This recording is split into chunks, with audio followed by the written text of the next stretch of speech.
Alex had always been fascinated by the human mind, its intricate workings, and its ability to shape reality.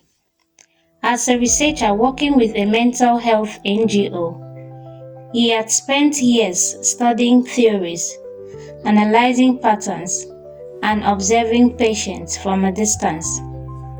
But nothing could have prepared him for what he was about to experience. It began on a humid evening when Alex and his team set out in a grey van, driving through the dimly lit streets of the city. The authorities had given them permission to round up vagrants suspected of suffering from severe mental illness. Their goal was simple: rescue, rehabilitate, and reintegrate. Yet, as they drove through the heart of the city, Alex couldn't shake the eerie feeling creeping up his spine. Their first stop was a street corner near an abandoned market. A man stood there, disheveled and muttering to himself, his fingers tracing invisible patterns in the air. His ragged clothes barely clung to his thin frame, and his eyes darted from side to side, as if watching unseen figures.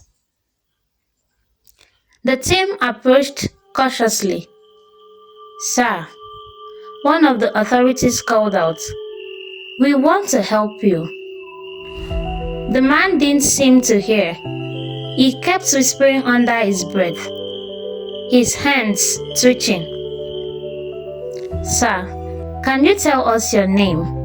Alex asked gently. The man's gaze snapped to his, and for a split second, Alex saw something chilling in his eyes. Clarity. "They are coming," the man whispered. "You can't stop them." Before Alex could react, the authorities restrained him and led him into the van. The man didn't resist. He simply looked at Alex and said, "You will understand soon enough." Over the next few weeks, Alex met more individuals like the man on the street. Each of them had a story, but none of them made sense, at least not at first. There was Sarah, a woman found sitting in a dark alley, rocking back and forth with vacant eyes. When they took her in, she refused to speak for days. When she finally did, her words were chilling. "He's watching me. Even now. He's right there." She pointed to an empty corner of the room. Then there was Michael, a young man found wandering near the railway tracks, clutching a blood-stained rag. When they asked him what had happened, he laughed.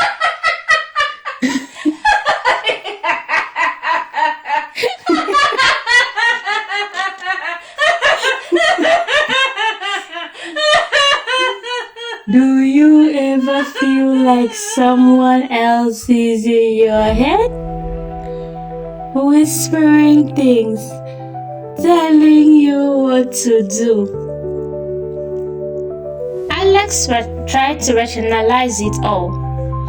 These people were sick, victims of their own minds, but something about their collective paranoia unsettled him. He began to have trouble sleeping, waking up in the middle of the night with the feeling that someone was watching him. He started to hear things, faint whispers, the sounds of footsteps stopping just before he turned around. It was all in his head. It had to be. One evening, Alex sat with John, the first man they had taken off the streets. John had shown signs of recovery after weeks of treatment, and Alex hoped to understand the story better. I was a successful businessman, John said, his voice steady. I had a family, a company. But then I started hearing voices. They told me I was not good enough, that I would lose everything. His hands clenched into fists. And they were right. Alex frowned. You mean the voices predicted your downfall? John let out a bitter laugh. No, Alex, they caused it. A chill ran through Alex. The voices aren't random. They come when you ignore what really matters. They creep in, whisper doubts, plant fears, and before you know, you are lost. Alex thought of Sarah, Michael, and all others. What about Sarah? He asked. Her demons were real, John said. They had a face, a name, and they broke her until she started believing the lies. Alex was starting to see the pattern. These weren't just random cases of insanity. Each person had a trigger, an event, a pressure, a trauma that pushed them over the edge. Madness wasn't sudden. It was a slow unraveling, an accumulation of pain, fear, and neglect. Over the next few days, Alex pieced together their stories. John's madness stemmed from psychological pressures, the obsession of success, the fear of failure. Sarah's madness was the result of emotional abuse. I was a victim of domestic abuse, Sarah said, her voice trembling. My husband would beat me regularly, telling me I was worthless. I deserved to be punished. I tried to leave him, but he would find me, and the abuse would continue. I started to believe that I was indeed worthless, that I deserved to be treated that way. I became depressed, anxious, and eventually, I lost my grip on reality. I started to hear voices telling me to end my life. I tried to kill myself several times, but somehow, I always managed to survive. The gradual erosion of self-worth. Michael's madness had its roots in the broken society, a lack of opportunity, and a descent into crime. Michael grew up in a poor neighborhood. He didn't have access to good education, good health care, or good job opportunities. He felt trapped, like he had no way out. He started to hang out with the wrong crowd, doing drugs and committing crimes. He was arrested several times, but had managed to talk his way out of trouble. Eventually, he started to lose his grip on reality, became paranoid, thinking that the police were out to get him.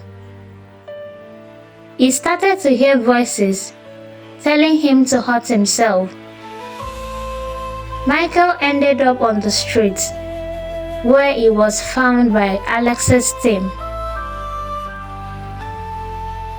Rachel, an elderly woman, had been consumed by religious fervor, her mind twisting divine purpose into delusion. I was a devout Christian, Rachel said, her eyes filled with a deep conviction. I believe that God had chosen me for a special purpose. I started to hear voices telling me that I was the chosen one, that I had to fulfill God's plan. I became convinced that I had to sacrifice myself for the greater good.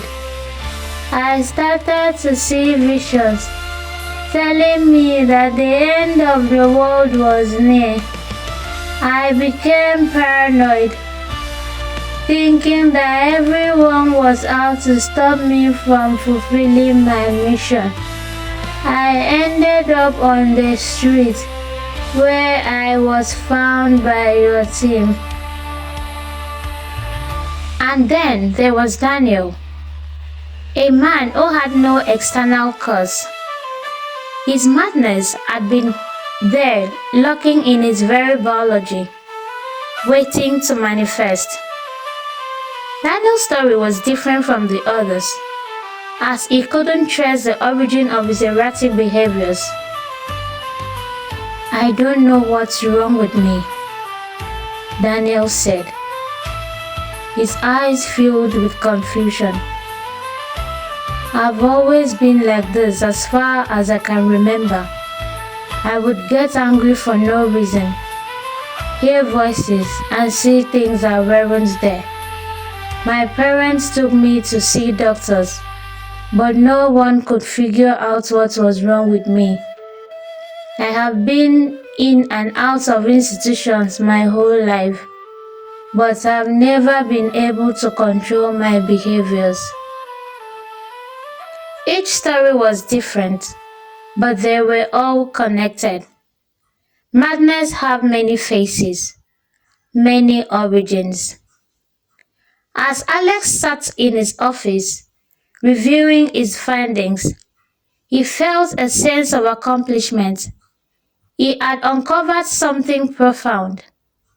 But as he turned off his desk lamp and prepared to leave, a voice whispered in the dark, "You understand now, don't you?" Alex froze. He turned, but there was no one there. He let out a nervous chuckle. It was just his mind playing tricks on him. But just as he stepped into the hallway, the whispers followed. "You can't save them all." His breath hitched. He hurried down the corridor, his pulse quickening. "You see the pattern now, don't you?" Alex stumbled, gripping the wall. His heart pounded. Was it stress, exhaustion, or was it something else? He reached the exit and shoved the door open, gasping for fresh air. The night was still, too still. And then he realized every madman he had studied had started just like this. A whisper, a doubt, a crack in the mind. Alex's breath came in sharp gasps. Was it already too late?